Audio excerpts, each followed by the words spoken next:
નમસ્કાર, Holi special money મેનેજરમાં હું ઝરણાર કંટી આપનું સ્વાગત કરું છું. તો જેમ તમે જાણો છો, આપણે દરેક તહેવાર મની મેનેજરના અંદાજમાં ઉજવીએ છીએ. હોળી પણ ઉજવીશું અને આ ઉજવણી કરવા આપણી સાથે જોડાયા છે મની મંત્રના ફાઉન્ડર વિરલ ભટ્ટ. વિરલભાઈ, આપનું સ્વાગત છે CNBC બજાર પર મની મેનેજરના ખાસ એપિસોડમાં. તો વિરલભાઈ, જે રીતે મેં કહ્યું કે આપણે દરેક તહેવાર મની મેનેજરના અંદાજમાં ફાઇનાન્શિયલી એને રિલેટ કરીને ઉજવતા હોઈએ છીએ. તો શું મંત્ર આપશો હોળી માટે તમે? હું એવું ગેસ કરું છું કે માર્ચમાં હોળી આવતી હોય છે, તો તમે મોટે ભાગે આ ફાઇનાન્શિયલ યર એન્ડની સાથે અથવા તો રંગોને તમે ડાયવર્સિફિકેશનની સાથે, એસેટ એલોકેશનની સાથે સરખાવશો? ઝરણાબેન, તમારો આભાર આ સ્પેશિયલ મની મેનેજરના શો પર બોલાવવા માટે. આપણે હંમેશા વાતો તો કરતા જોઈએ છીએ, આપણે ઉત્સવ હંમેશા ઉજવીએ છીએ. ફાઇનાન્શિયલી કેવી રીતે કોઈ પણ એક વ્યક્તિ એના જીવનમાં બદલ લાવી શકીએ એની વાતો કરીએ છીએ. અને પણ આ વખતે છે ને, તમારું ગેસ થોડુંક ખોટું પડ્યું છે. મને એવું લાગે છે કે આ વખતે આપણે એસેટ એલોકેશનની વાતો નથી કરવી. 7 રંગો કે કોઈ પણ રંગોને આ રિલેટેડ આપણે પર્સનલ ફાઇનાન્સને કે મનીને કનેક્ટ ના કરીએ. પણ મને લાગે છે આ વખતે છે ને, આપણે જ્યારે હોળીની વાત કરીએ છીએ, હવે આપણે ધૂળેટી તો બહુ સારી રીતે ઉજવીએ છીએ, પણ ધૂળેટીના જે આગલો દિવસ જે હોય છે, હોળીનો દિવસ જે હોય છે, એમાં આપણે હોળિકાનું દહન કરતા હોઈએ છીએ. તો હોળિકા દહનમાં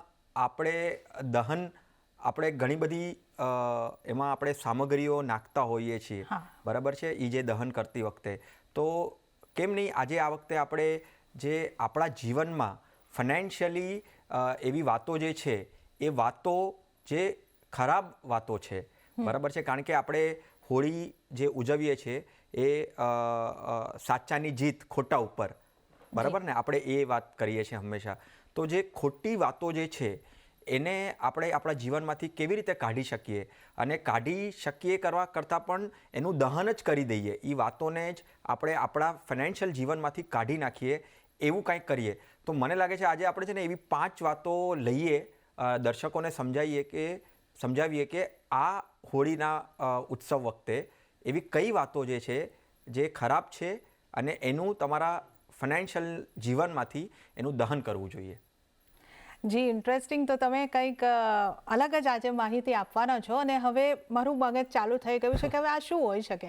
જો તમે એવું કીધું હોત કે એવી વાતો જે યાદ રાખવાની છે, અથવા જો હું આને આમ આદતની સાથે સાંકળી લઉં તો એવી આદત કે એને પાડવાની છે, તમે અહીંયા છોડી દેવાની વાત છે. તો છોડી દેવાનું શું હશે એમ હું વિચારી રહી છું. તમે જ જણાવો, પહેલી એવી કઈ આદત છે કે જે ફાઇનાન્શિયલ જીવન માટે વ્યક્તિએ છોડી દેવી જોઈએ?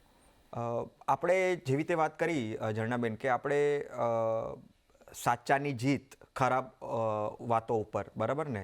તો જે ખરાબ છે ને, મને લાગે છે આપણે હંમેશા વાત કરીએ છીએ, મની મેનેજરમાં પણ ઘણી વખત વાત કરી છે, કે જે લોન આપણે આપણા જીવનમાં લાવીએ છીએ, આપણે કોઈ પણ વસ્તુ ખરીદવી હોય, બરાબર છે, એમાં હંમેશા આપણે ગુડ લોન અને બેડ લોનની વાત કરતા હોઈએ છીએ, બરાબર ને.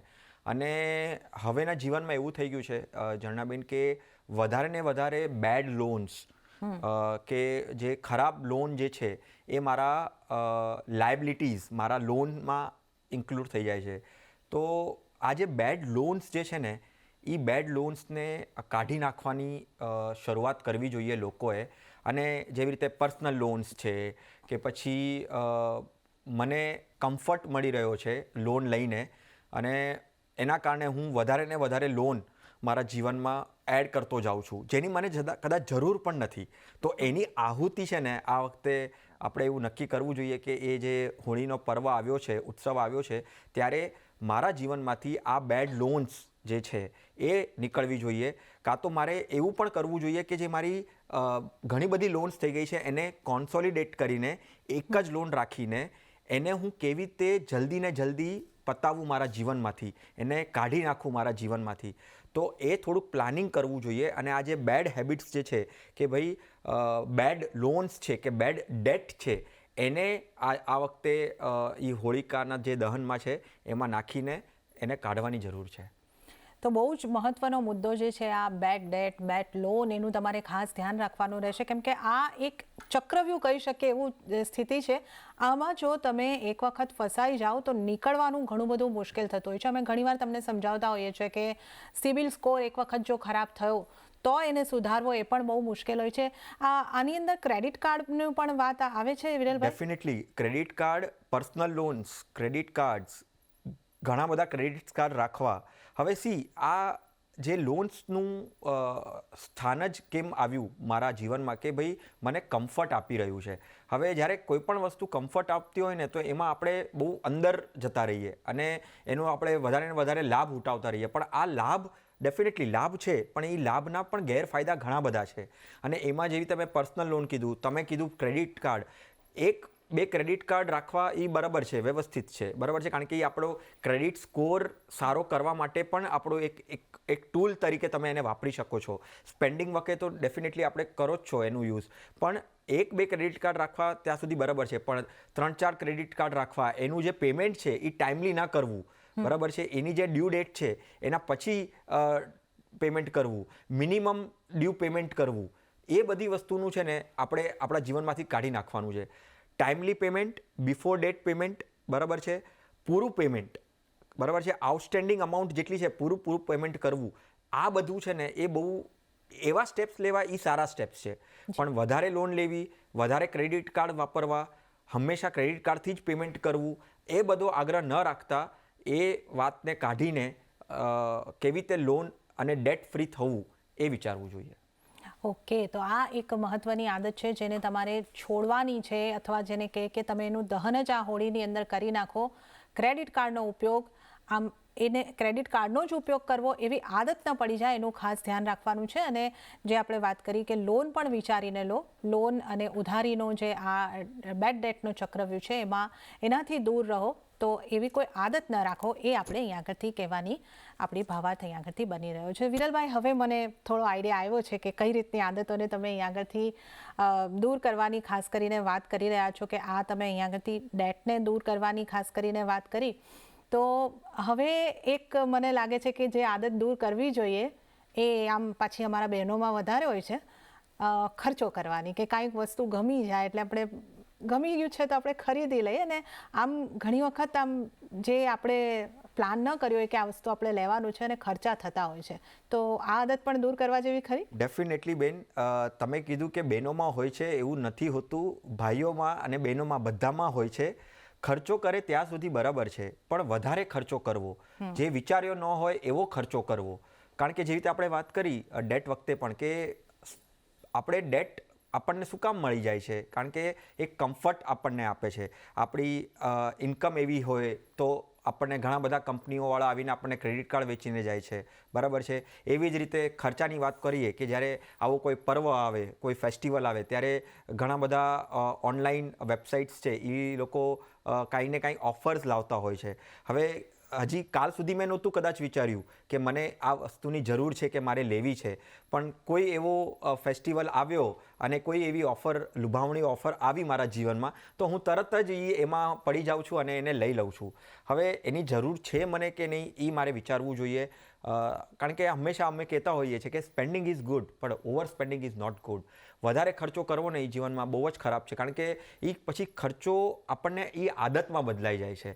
આપણે છે ને હંમેશા એક માણસનું સાયકોલોજી કેવું હોય કે ઇન્કમ મારી હોય ને, જે મારી આવક હોય, એ હંમેશા વિચારતો હોય કે મારી આવક વધવી જોઈએ, બરાબર છે. હર મહિને અગર એ એમ્પ્લોય હોય તો વિચારતો હોય કે હર વર્ષે મને ઇન્ક્રીમેન્ટ મળવું જોઈએ. પણ એક્સપેન્સીસમાં પણ એ એવું જ કરે છે. હવે એકચ્યુઅલી એક્સપેન્સીસમાં ઉલટું હોવું જોઈએ.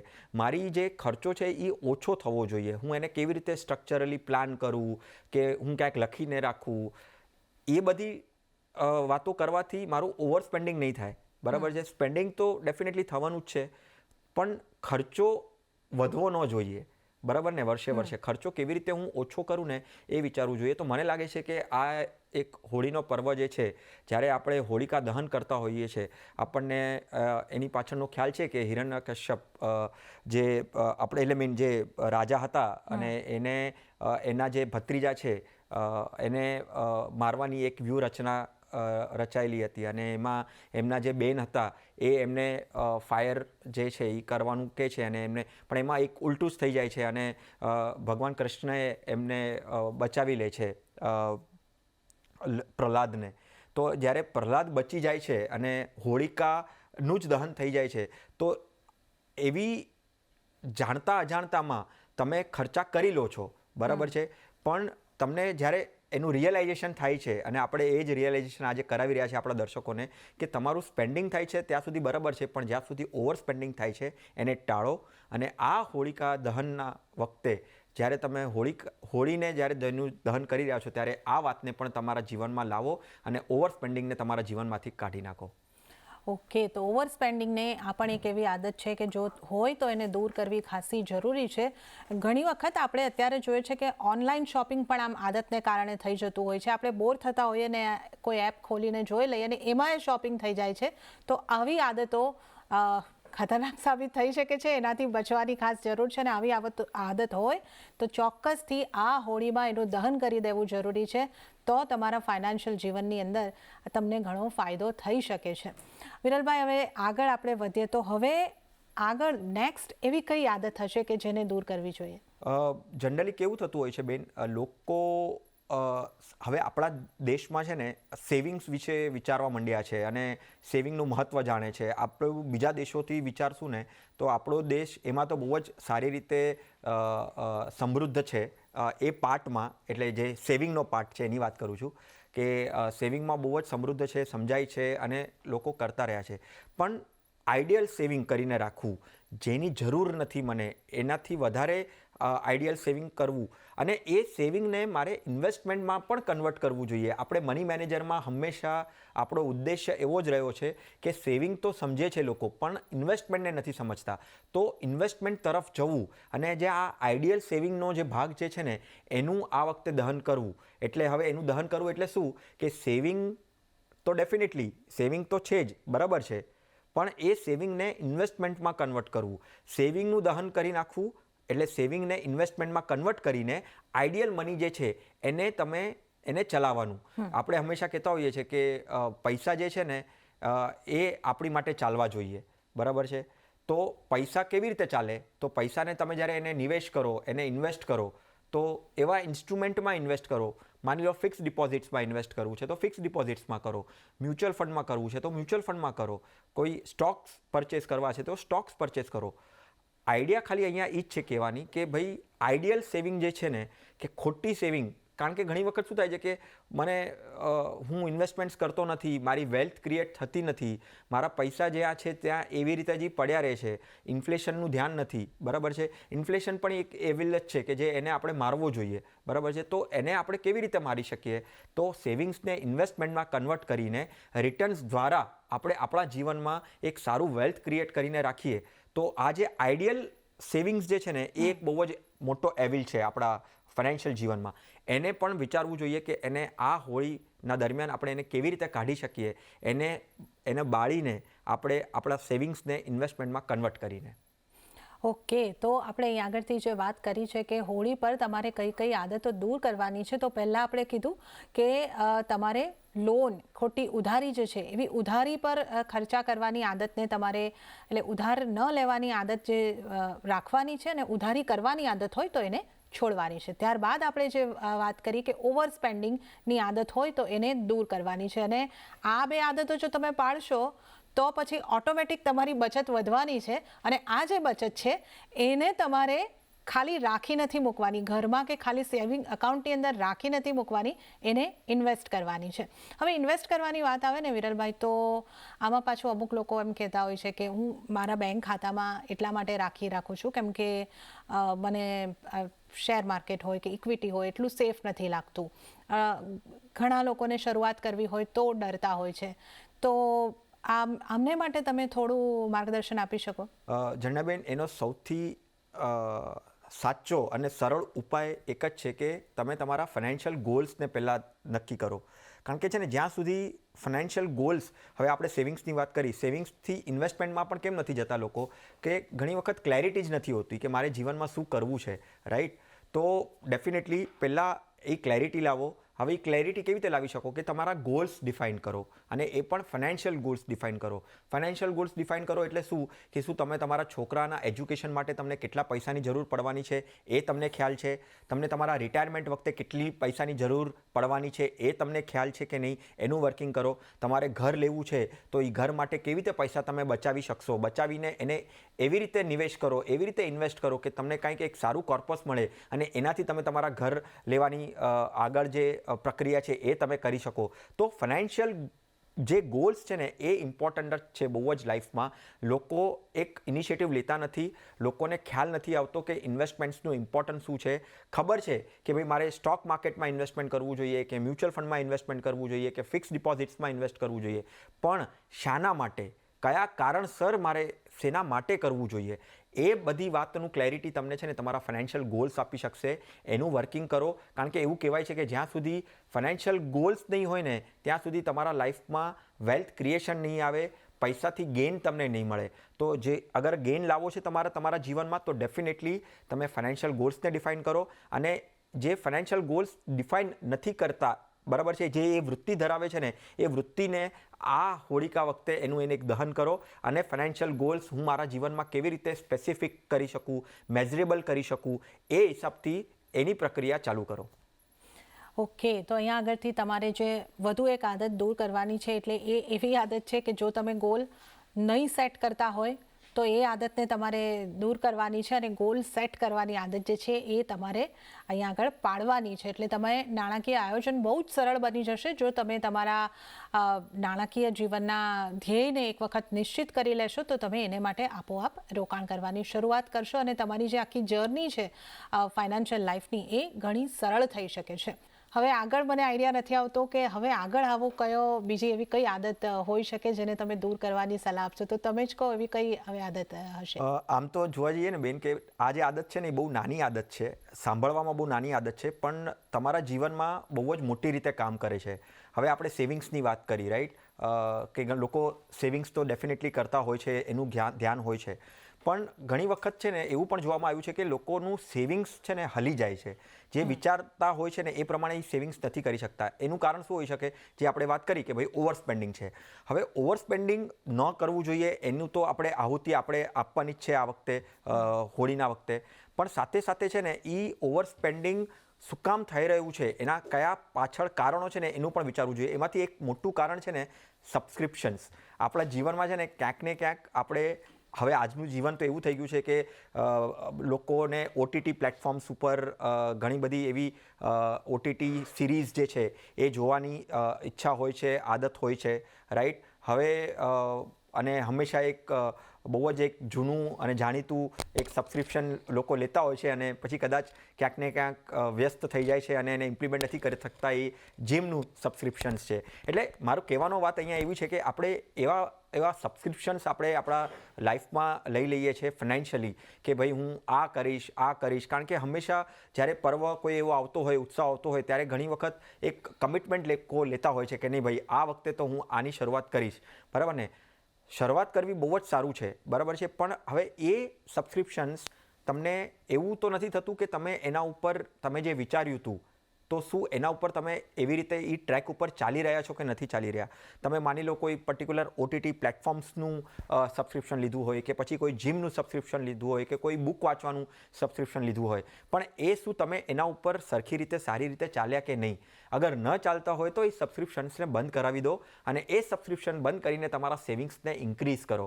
કારણ કે આપણે હંમેશા એમ કહેતા હોઈએ છીએ ઇમરજન્સીના પોઈન્ટ ઓફ વ્યૂથી 6 મહિનાનું કન્ટીજન્સી ફંડ રેડી હોવું જોઈએ. હવે આ 6 મહિનાનું કન્ટીજન્સી ફંડ અગર રેડી ન હોય તો જે અનવોન્ટેડ, જે અનડિઝાયરેબલ સબસ્ક્રિપ્શન્સ તમે લઈ રાખ્યા છે એને બંધ કરો અને તમારી સેવિંગ્સને થોડુંક વધારો. જનરલી હંમેશા ફાઇનાન્શિયલ એડવાઇઝર્સ એક જ સજેશન્સ આપતા હોય છે કે તમારી જે ફાઇનાન્શિયલ જર્ની છે, ફાઇનાન્શિયલ પ્લાનિંગની જે જર્ની છે એ હંમેશા સ્મૂથ હોવી જોઈએ. ઘણી બધી એવી બાબતો છે, નાની નાની બાબતો છે જે બહુ મોટી સાબિત થઈ શકે છે તમે અગર એને તમારા જીવનમાં તમે ઇમ્પ્લિમેન્ટ ના કરો તો. આ એક સબસ્ક્રિપ્શન્સ, જે અનવોન્ટેડ સબસ્ક્રિપ્શન્સ તમારા જીવનમાં તમારા આવી ગયા હશે ને, એને કાઢવાનું નિર્ણય કરો, એની આહુતિ આપો આ વખતે હોળીમાં, અને તમારું જે બજેટ જે છે એને એક પ્રોપર સ્ટ્રક્ચર્ડ રીતે, સારી રીતે એને બજેટને પ્રોપર કરો, સેવિંગ્સને વધારો, એ સેવિંગ્સને ઇન્વેસ્ટમેન્ટમાં કન્વર્ટ કરો, ફાઇનાન્શિયલ ગોલ્સને ધ્યાનમાં રાખો. તો આ જે તમારા જે બધા જે પાસાઓ છે એ અગર તમે એને જે ખરાબ પાસાઓ છે એને એલિમિનેટ કરશો તો તમારા જે હોળીમાં જે અલગ અલગ 9 રંગ છે કે 7 રંગો છે કે જેવા અલગ અલગ રંગો છે એ તમારા જીવનમાં સારી રીતે ખીલી ઉઠશે.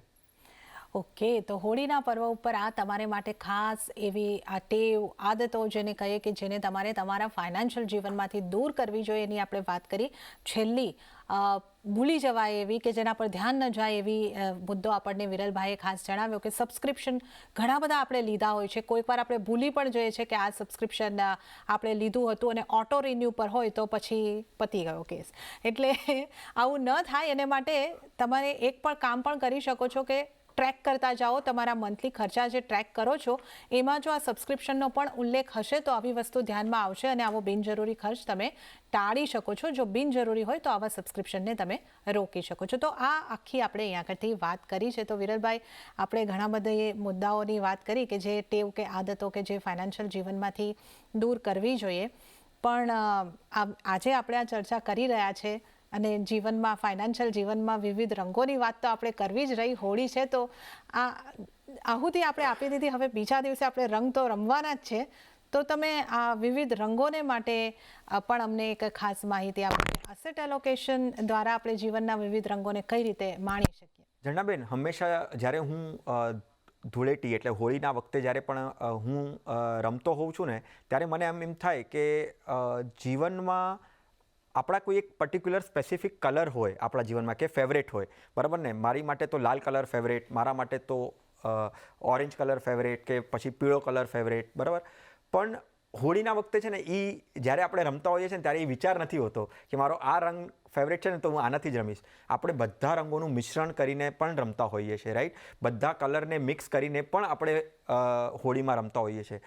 તો ફાઇનાન્શિયલી પણ ઇન્વેસ્ટમેન્ટ્સની જ્યારે વાત કરીએ ને ત્યારે એક એસેટ એલોકેશન આપણે હંમેશા એક વર્ડ યુઝ કરીએ છીએ, એને આપણે મની મેનેજરમાં હંમેશા વિસ્તારથી લીધું પણ છે. એસેટ એલોકેશન એટલે બધા એસેટનું મિશ્રણ, બરાબર છે? હું એમ અગર વિચારતો હોઉં કે નહીં મારું ફેવરેટ એસેટ તો ઇક્વિટી જ, મારું ફેવરેટ એસેટ તો રિયલ એસ્ટેટ જ, મારું ફેવરેટ એસેટ તો ડેટ જ, એવી રીતે તમે અગર વિચારશો ને તો તમારું ફાઇનાન્શિયલ જીવન ક્યાંક ને ક્યાંક બગડી જશે. તો હંમેશા આશા એવી રીતે જ રાખતા હોઈએ છીએ અમે કે કોઈ પણ નિવેશક હોય એને એનું એસેટ એલોકેશન પ્રોપર રાખવું જોઈએ. કોઈ એક એસેટને ફેવર ના કરતા બધા એસેટને આવરી લેવાનું. ઇક્વિટીનું પણ એટલું જ ઇમ્પોર્ટન્સ છે, ડેટનું પણ એટલું જ ઇમ્પોર્ટન્સ છે, રિયલ એસ્ટેટનું પણ એટલું જ ઇમ્પોર્ટન્સ છે, ગોલ્ડનું પણ એટલું જ ઇમ્પોર્ટન્સ છે. તો બધા એસેટ્સને આવરી લઈને પોતાના ફાઇનાન્શિયલ ગોલ્સને ધ્યાનમાં રાખીને બધા એસેટ ક્લાસનું મિશ્રણ કરીને ઇન્વેસ્ટમેન્ટ સ્ટ્રેટેજી બનાવવાની અને એ પ્રમાણે ઇન્વેસ્ટમેન્ટ સ્ટ્રેટેજીના પ્રમાણે ઇન્વેસ્ટમેન્ટ કરવાનું. એટલે રંગોની વાત કરીએ તો ડેફિનેટલી મને તો હંમેશા એસેટ એલોકેશન જ યાદ આવે. એસેટ એલોકેશન તમારું પરફેક્ટ હશે તો તમારું ફાઇનાન્શિયલ જર્ની સારી એવી હશે. ઓકે, તો જીવનમાં દરેક રંગને માણવો હોય તો પછી તમારા રોકાણમાં પણ દરેક રંગ હોવો જોઈએ. ઇક્વિટીનો રંગ પણ હોવો જોઈએ, ડેટનો રંગ પણ હોવો જોઈએ, રિયલ એસ્ટેટ, ગોલ્ડ, આ તમામ રંગોને જો તમારા પોર્ટફોલિયોની અંદર રાખશો તો તમારા ફાઇનાન્શિયલ જર્ની ઇઝી થશે અને આ બધા જ રંગોનો લાભ તમે લઈ શકશો. તો આ એક હોળી સ્પેશિયલ ખાસ રજૂઆત અમે તમારે માટે લઈને આવ્યા હતા અને આપને આ તમામ અમુક આદતો દૂર કરો અને અમુક આદતો અપનાવો તો ફાઇનાન્શિયલ જીવન તમારું સુખી અને સમૃદ્ધ બની શકે. વિરલભાઈ, ખૂબ ખૂબ આભાર. આપની સાથે આ ચર્ચા કરવાની ખૂબ મજા આવી. આપ અમારી સાથે સ્ટુડિયોમાં જોડાયા અને આપણે રસપ્રદ વાતો કરી. આપનો ખૂબ ખૂબ આભાર. તો હોળી સ્પેશિયલ મની મેનેજરની અંદર હાલ પૂરતું આટલું જ. હાલ મને પણ આપશો રજા, પરંતુ જતાં જતાં આપને એક વખત યાદ કરાવી દઈએ કે હવે માર્કેટ્સને લગતી અપડેટ્સ તેમજ અન્ય સમાચાર તમે જાણી શકો છો CNBC બજારની વોટ્સઅપ ચેનલ પર પણ. તો આ માટે તમારે આ માહિતી તમારી માતૃભાષા ગુજરાતીમાં મેળવવા માટે સ્ક્રીન પરના આ QR કોડને તમારે સ્કેન કરવાનો રહેશે. તો આ સાથે જ મની મેનેજરના એપિસોડમાં હાલ પૂરતું આટલું જ. હાલ મને પણ આપશો રજા. વધુ અપડેટ્સ અને માહિતી માટે આપ CNBC બજાર જોતા રહો. નમસ્કાર.